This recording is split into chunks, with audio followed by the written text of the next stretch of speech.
Good morning, student. Our next topic is rational number.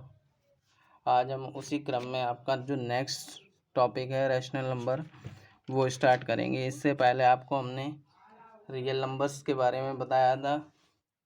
अब जो next topic है वो आपका है रैशनल नंबर। रैशनल नंबर क्या होते हैं?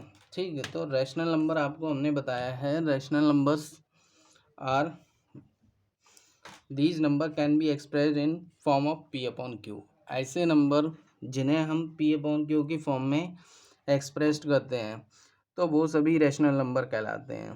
ठीक है, तो पी अपॉन क्यू की फॉर्म में आपको हमने स्टार्टिंग में बताया था कि कोई भी नंबर है जिसे हम पी अपॉन क्यू की फॉर्म में करते हैं, लाइक 3/4, 5/6, 7/9, इस टाइप से।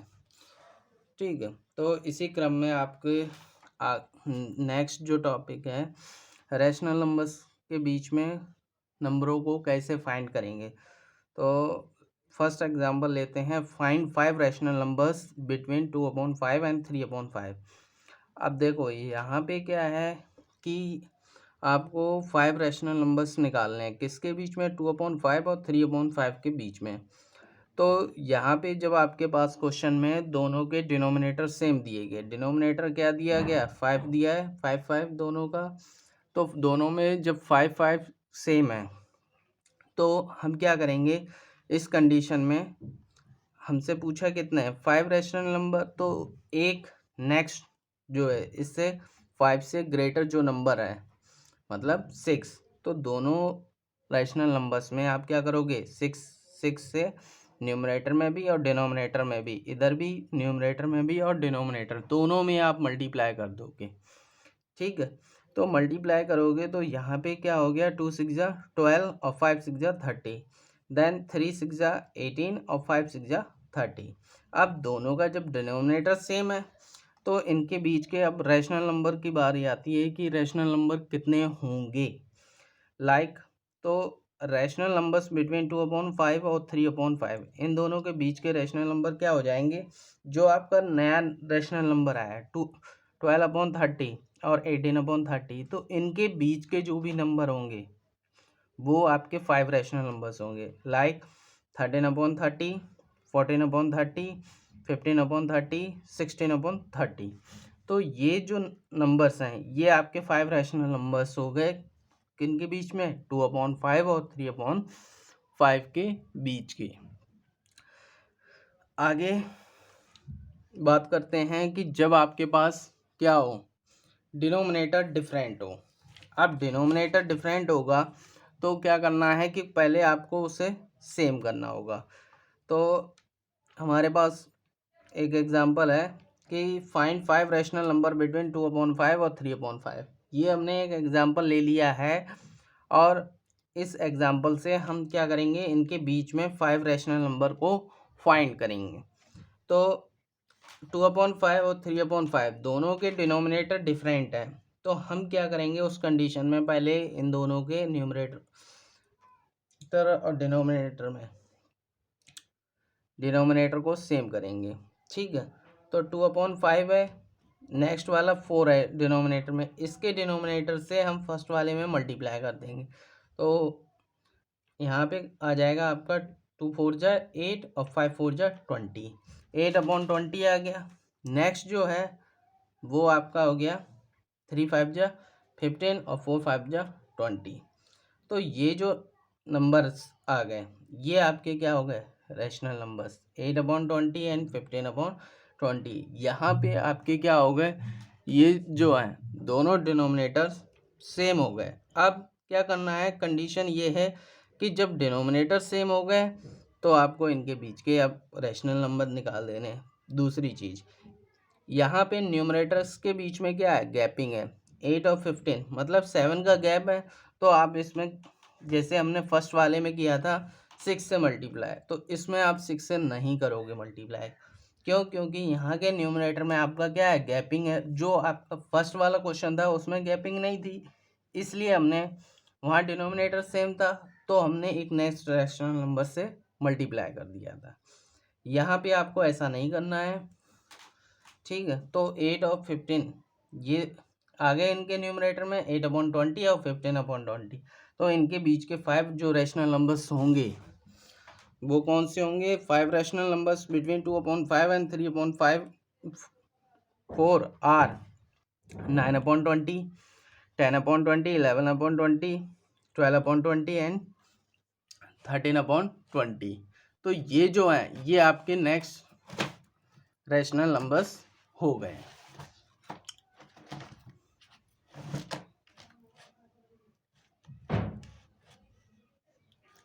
ठीक है, ये तो हो गई बात रैशनल नंबर्स की। अब जो आगे नेक्स्ट टॉपिक है वो इर्रेशनल की। इर्रेशनल में क्या है कि आपको इर्रेशनल नंबर्स को भी हम कैसे P/Q की फॉर्म में कर सकते हैं या नहीं, पहले आप ये बताइए। चलिए देखिए, आपको हमने शुरुआत में टॉपिक में बताया था कि इर्रेशनल को अब हम लोग P/Q की फॉर्म में नहीं कर सकते हो। चलिए देखिए, नाउ irrational numbers क्या है? These numbers can't be expressed in the form of P/Q। ये जो नंबर हैं इसको आप P/Q की फॉर्म में नहीं लिख सकते हो। तो irrational numbers क्या हो गए? जैसे आपको हमने पहले बताया था √2, √3, √5, √7, मतलब ऐसे नंबर जिनका स्क्वायर रूट नहीं होता है, ठीक, वो सभी एक तरीके से आपके irrational में आते हैं। तो इसी टाइप से फर्स्ट जो क्वेश्चन है आपका वो है locate √2 on the number line. √2 को आपको नंबर लाइन पे शो करना है। तो नंबर लाइन पे शो करने से पहले आपको कुछ इर्रेशनल नंबर्स बता देते हैं। जैसे √2 है उसी टाइप से आपका √3 है, √5 है, √7 है, और भी जो नंबर्स हैं वो सभी क्या हैं? इर्रेशनल नंबर्स हैं। इसी टाइप से √2 को जब आप नंबर लाइन में शो करोगे तो उससे पहले हम एक ट्रायंगल लेते हैं। ट्रायंगल में आप पहले से पढ़ चुके हो, ठीक है, पाइथागोरस थ्योरम में, बाय यूजिंग पाइथागोरस थ्योरम। ये आपका क्या हो गया? ये बेस हो गया, ठीक है, और ये आपका क्या हो गया? परपेंडिकुलर। तो बेस और परपेंडिकुलर के बीच में जो ये एंगल बना के ये आपका क्या होता है? Right angle. तो राइट एंगल के जो जस्ट सामने होती है साइड, ये होती है आपकी क्या? हाइपोटेन्यूज। इसको क्या बोलते हैं? हाइपोटेन्यूज। ठीक है, तो ये हाइपोटेन्यूज हो गई, ये बेस हो गया, ये परपेंडिकुलर हो गया। तो by using Pythagoras theorem h² is equal to b² plus p²। h² का मतलब है आपका हाइपोटेन्यूज का स्क्वायर, जो होता है वो किसके इक्वल होता है? बेस के स्क्वायर, और प्लस परपेंडिकुलर के स्क्वायर के इक्वल में। ठीक है, अब इस √2 को आपको नंबर लाइन पे शो करना है। तो नंबर लाइन पे शो करना है तो क्या करना है कि जैसे सबसे पहले हम क्या करेंगे? एक नंबर लाइन ड्रॉ करेंगे। ये हमने एक नंबर लाइन ड्रॉ कर ली, ठीक है। तो नंबर लाइन ड्रॉ करने के बाद इधर क्या है? सेंटर पे आपका 0 है, 1 2, इधर भी -1 -2। तो लेफ्ट साइड आपके क्या होते हैं? नेगेटिव नंबर, और इस साइड क्या होते हैं? आपके पॉजिटिव नंबर। ठीक है, तो अब √2 हमें बनाना है। √2 बनाने के लिए हम क्या करेंगे? By using protector. प्रोटेक्टर की सहायता से हम क्या करेंगे? इस 1 पे रखे देखेंगे और 90 डिग्री का बनाएंगे। 90 डिग्री का हमने बनाया तो ये हमारा यहाँ तक जाएगा, ठीक है। तो जब हमने यहाँ पे 1 यूनिट ली तो इधर भी 1 यूनिट ले लो, ठीक। तो ये हो गया आपका 1, और यहाँ पे भी 1 हो गया। अब O और C इन दोनों पॉइंट्स को क्या कर देना है? जोड़ देना, ज्वाइंट कर देना है। ज्वाइंट करने के बाद ये जो वैल्यू है ये आपकी क्या हो गई? √2 हो गई। √2 क्या है? ये हाइपोटेन्यूज है, ठीक। देन O और D इनके बीच का जो डिस्टेंस है वो हमने ले लिया 1 inch. Now OD is equal to OC। OD is equal to OC क्यों? क्योंकि इसे हमने किससे? कंपास की सहायता से ड्रॉ किया। तो OC का जो डिस्टेंस है उसी पे यहाँ पे निडल रखनी है और यहाँ पेंसिल। तो इन दोनों से क्या करना है? इसको ड्रॉ कर देना, ठीक है। इसको ड्रॉ करेंगे। ड्रॉ करने के बाद हमारे पास जो OC आया वो क्या है? OD और OC दोनों इक्वल हैं, कितना है? √2। तो जब दोनों इक्वल हैं तो OD इक्वल टू √2 हो जाएगा। देन इसी क्रम में नेक्स्ट जो है वो आपका है H square is equal to B square plus P square by using Pythagoras. क्यों? क्योंकि यहाँ पे हमारे पास क्या आ गया, अब एक ट्राइंगल आ गया, तो हम यहाँ पे क्या करेंगे, पाइथागोरस जो थ्योरम है उसको यूज करेंगे। ठीक, पाइथागोरस थ्योरम में क्या दिया है कि hypotenuse square is equal to base square plus perpendicular square. तो आपकी जो हाइपोटेन्यूज है वो क्या है कि ओ सी है, तो ओ सी स्क्वायर हो गया। बेस जो दिया था वो आपको हमने बताया था 1 इंच, देन 1 का स्क्वायर। परपेंडिकुलर जो है ये आपको हमने बताया था कि ये भी 1 यूनिट है, तो इसका 1 यूनिट है, तो 1 कितना, 1 का स्क्वायर कर देंगे। Now O C square is equal to 1 + 1, then O C square is equal to 2। अब जब ओ सी स्क्वायर की वैल्यू 2 आ गई है, हमें फाइंड क्या करना है, ओ सी। तो यहाँ पे स्क्वायर है, इधर क्या है, सिंगल नंबर है, तो हम इसका स्क्वायर रूट कर देंगे। स्क्वायर रूट से ये कैंसिल हो जाएगा, तो √2 आ जाएगी। Then the value of O C is equal to √2। तो अब जो हमारे पास वैल्यू आ गई ओ सी की, वो कितनी हो गई, √2। ये हमने एक रफली ट्रायंगल यहाँ पे बना के दिखाया है जो हमारा ऊपर बनाता है। ये आपका 1 यूनिट था, ये भी 1 यूनिट था। ठीक, ये परपेंडिकुलर है और ये बेस है, और ये आपकी क्या हो गई, हाइपोटेन्यूज। ठीक, ओके, अंडरस्टैंड। देन अब इसी क्रम में आपको हम आगे समझाते हैं डेसिमल एक्सपेंशन। डेसिमल एक्सपेंशन क्या है? पहली चीज़, डेसिमल एक्सपेंशन है किसी भी नंबर को डेसिमल फॉर्म में लिखना। मतलब जो भी आपके पास नंबर दिया है उस नंबर को डेसिमल फॉर्म में लिखना ही डेसिमल फॉर्म एक्सपेंशन कहलाती है। अब डेसिमल एक्सपेंशन होता है किसमें, कोई भी रैशनल नंबर ले लीजिए। ठीक, तो रैशनल नंबर हमारे पास ये हमने ले लिए 7/10, 10/3, और एक हमने ले लिया इर्रेशनल नंबर। ठीक है, तो डेसिमल एक्सपेंशन में हम क्या करेंगे, इनके डिनोमिनेटर से न्यूमरेटर में डिवाइड करेंगे।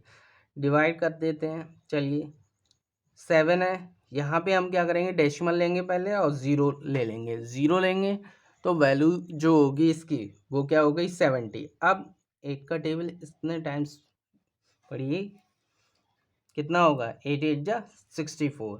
देन सब्ट्रैक्ट 70 - 64 इज 6 आ गया, डेसिमल लगा। आप एक 0 बढ़ा सकते हो। ठीक है, तो एक 0 जब बढ़ाओगे यहाँ 60 हो जाएगा, और 60 हो जाने के बाद इसकी वैल्यू कितनी आ गई, 8 7 जा 56। देन अगेन सब्ट्रैक्ट 4, अभी भी डेसिमल लगा है, आप एक और 0 बढ़ा दो। 0 बढ़ाएंगे तो वैल्यू आपकी होगी 40। देन 40 में से 40 को सब्ट्रैक्ट करेंगे, कितना हो जाएगा, कुछ नहीं बचेगा। तो इसका जो ये वैल्यू आई है आपकी, वो क्या हो गई आपकी डेसिमल एक्सपेंशन किसकी, 7/8 की। तो 7/8 इज इक्वल टू 0.875, ये इसकी डेसिमल एक्सपेंशन हो गई। ठीक, नेक्स्ट जो है आपका वो है 10/3। 10/3 के लिए वैल्यू क्या है कि 3 से आप इसे डिवाइड करो। तो 3 से जब डिवाइड करोगे, 3 3 जा 9, अब यहाँ पे 1 रह गया, आप क्या कर लो, डेसिमल एक ले लो। डेसिमल ले लिया, 0 बढ़ गया। डेसिमल लेने पे आपका एक सिंगल 0 बढ़ा सकते हैं। ठीक है, यहाँ 10 हो गया, अगेन 3 3 जा 9, सो 1 आ गया, डेसिमल लगाए, 0 बढ़ा सकते हो, 3 3 जा 9। अब आपका यही रिपीटिंग नंबर आएगा, तो आप इसे यहाँ पे ही छोड़ दोगे। तो इसका जो डेसिमल एक्सपेंशन होगा वो होगा 3.333 और भी आगे डॉट डॉट। अब √2 जब हमने लिया था, इसका डेसिमल एक्सपेंशन करेंगे तो हम इसे नॉर्मली डिवाइड नहीं कर सकते हैं। मतलब जैसे ये दोनों डिवाइड किए थे उस टाइप से नहीं करेंगे। इसके लिए आपको जो स्क्वायर रूट का है डिवीजन मेथड, ठीक, उस टाइप से आप करोगे स्क्वायर रूट के। सो 2 है, क्या करेंगे, पेयर में इसके टेबल्स रीड किए जाते हैं। तो 1 1 जा 1, 2 - 1 1 आ गया, अब 1 और 1 कितना हो गया, 2 हो गया। 2 क्या इससे छोटा है, डेसिमल लगाओगे, पेयर में ही इसके ज़ीरो भी उतरेंगे। उसमें क्या था आपका सिंगल में सिंगली ज़ीरो आता था, इसमें आपका पेयर में आएगा ज़ीरो। ठीक, 0 0। देन अब 2 के साथ इस नंबर को मल्टीप्लाई करो जिससे वैल्यू आपकी क्या हो, 100 से कम हो, ज़्यादा ना हो। सो 24 से मल्टीप्लाई करेंगे, 24 4 जगह होता है आपका 96, 96 माइनस करेंगे 4 आ जाएगा। अब जो आप जिससे आपने डिवाइड किया उसी वैल्यू को उसमें क्या करो, ऐड कर लो। 24 और 4 कितना हो गया, 28। ठीक, अब 28 जो है इस 4 से काफ़ी बड़ा है। हम क्या करेंगे, डेसिमल लगाइए तो एक पेयर और नोट कर लेंगे साथ में। जब एक पेयर आपने नोट कर लिया तो यहाँ पे इसकी वैल्यू क्या हो गई, 400। 28 के साथ ऐसी वैल्यू को मल्टीप्लाई कीजिए जिससे वैल्यू क्या हो जाए, इसके इक्वल में आ जाए या इससे कम हो, ज़्यादा ना हो। तो कितना हो गया, 281, वन जा, तो वैल्यू आपकी आ गई 119। इसी टाइप से आपका ये क्या होता जाएगा, रिपीटिंग होता जाएगा आगे। ठीक, तो ये तो इनकी हो गई डेसिमल एक्सप्रेशन। अब डेसिमल एक्सप्रेशन में भी क्या है कि वैल्यू अलग अलग टाइप से आती है। डेसिमल एक्सप्रेशन में दो टाइप्स के होते हैं, एक है पहला टर्मिनेटिंग, दूसरा है नॉन टर्मिनेटिंग रिपीटिंग। ठीक है, अब टर्मिनेटिंग क्या होते हैं, टर्मिनेटिंग की बात करते हैं, an expression which completely divide, मतलब ऐसी कोई भी है आपका रैशनल नंबर है जो कंप्लीटली डिवाइड हो जाता है। ठीक है, वो आपकी टर्मिनेटिंग वैल्यू कहलाएगी। अब जैसे आपको हमने फर्स्ट जो किया था 7/8, ठीक है, तो 7/8 था, ये कंप्लीटली यहाँ पे डिवाइड हो गया और डिवाइड होने के बाद आपका जो रिमाइंडर आया वो कितना आ गया, 0। ठीक, 0 आ गया, तो ये क्या है आपका कंप्लीट डिवाइड हो गया। तो ये जो वैल्यू आ गई वो आपकी क्या हो गई, टर्मिनेटिंग वैल्यू। कौन सी हो गई, टर्मिनेटिंग। तो टर्मिनेटिंग क्या है कि जिसमें आपका कोई भी रैशनल नंबर दिया है वो कंप्लीटली आपका डेसिमल एक्सपेंशन में हो जाए, वो आपकी वैल्यू कहलाती है टर्मिनेटिंग। देन नेक्स्ट है नॉन टर्मिनेटिंग। नॉन टर्मिनेटिंग की बात करते हैं तो नॉन टर्मिनेटिंग क्या है कि ऐसा नंबर जो क्या हो, पूरा कंप्लीटली ना डिवाइड हो और नंबर क्या होता रहे, रिपीट होता रहे। अब इस वाले वैल्यू में देखिए कि यहाँ पे 3.33 है, क्या है, ये नंबर रिपीट हो रहा है, तो और आपका रिमाइंडर भी 1 आता जा रहा है, तो ये जो नंबर है ये कम्प्लीटली डिवाइड नहीं हो रहा है, इसलिए क्या हो गया, ये नॉन टर्मिनेटिंग रिपीटिंग हो गया। ठीक है, देन नेक्स्ट जो नंबर है वो है आपका √2। √2 की वैल्यू आ रही है 1.4142, इस टाइप से और भी आगे वैल्यू दी गई। ठीक है, तो ये क्या है, नॉन टर्मिनेटिंग, क्यों, क्योंकि इसका जो रिमाइंडर है वो आता ही आ रहा है हर बार हर स्टेप में। ठीक, तो ये तो हो गया आपका नॉन टर्मिनेटिंग।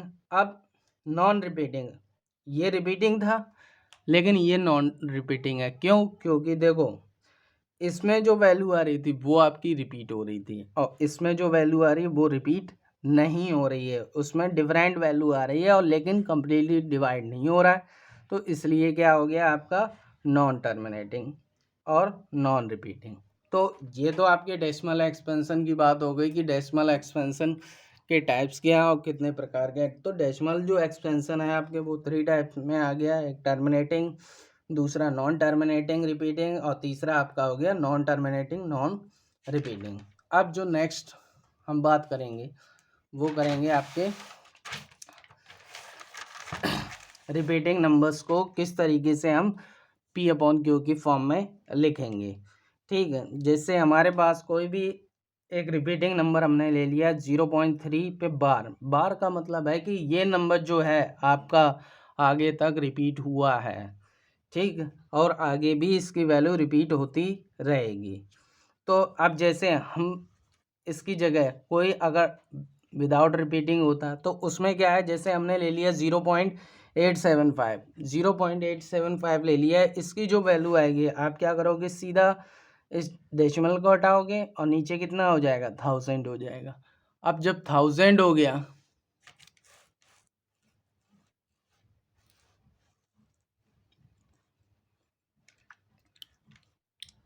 ठीक है।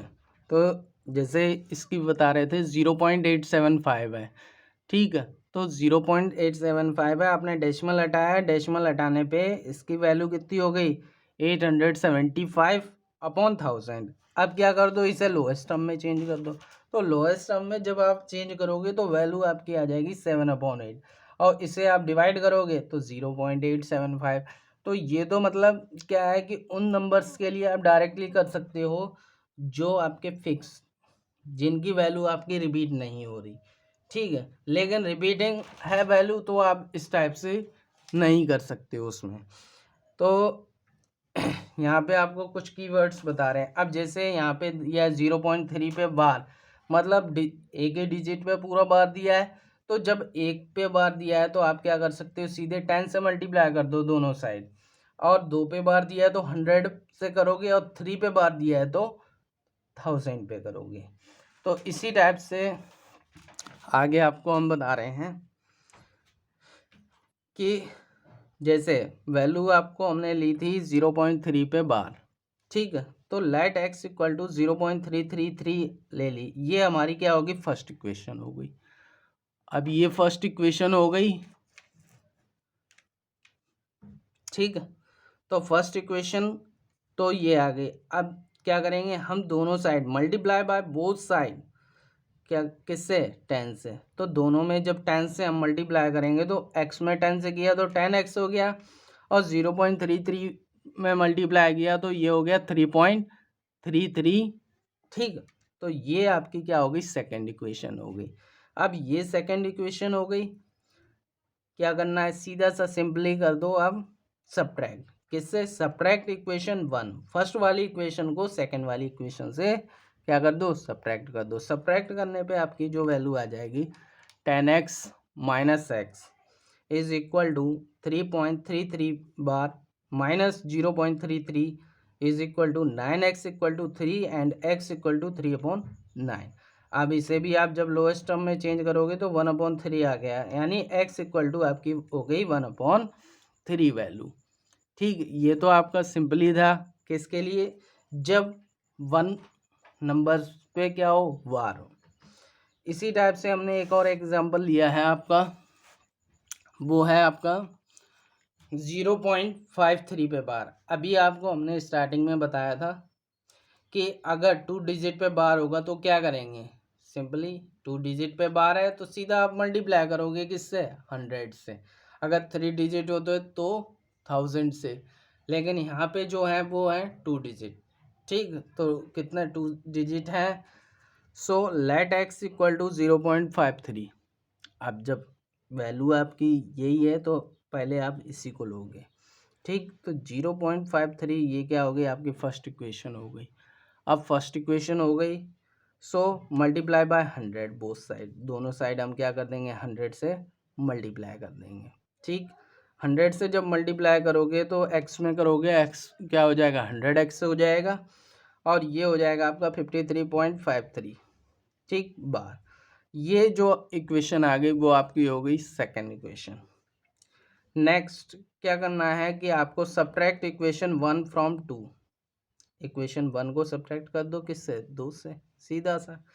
तो जब आप 1 को सब्ट्रैक्ट करोगे 2 से, क्या होगा, 100x minus x and 53.53 minus 0.53 बार, ठीक है। इधर 100 में से आपने x को सब्ट्रैक्ट किया तो वैल्यू आपकी कितनी हो गई, 99x, और यहाँ पे हो गई 53, सो x इक्वल टू 53/99। तो इसी टाइप से आप क्या, बहुत सारे नंबर्स हैं जो डिफरेंट बार यूज़ होते हैं, ठीक। अभी आपको हमने केवल 1 और 2 डिजिट पे बार हैं उसके लिए कराया है, ठीक है। तो आज के लिए आपकी इतनी ही क्लास, कल फिर मिलते हैं आपसे, ओके।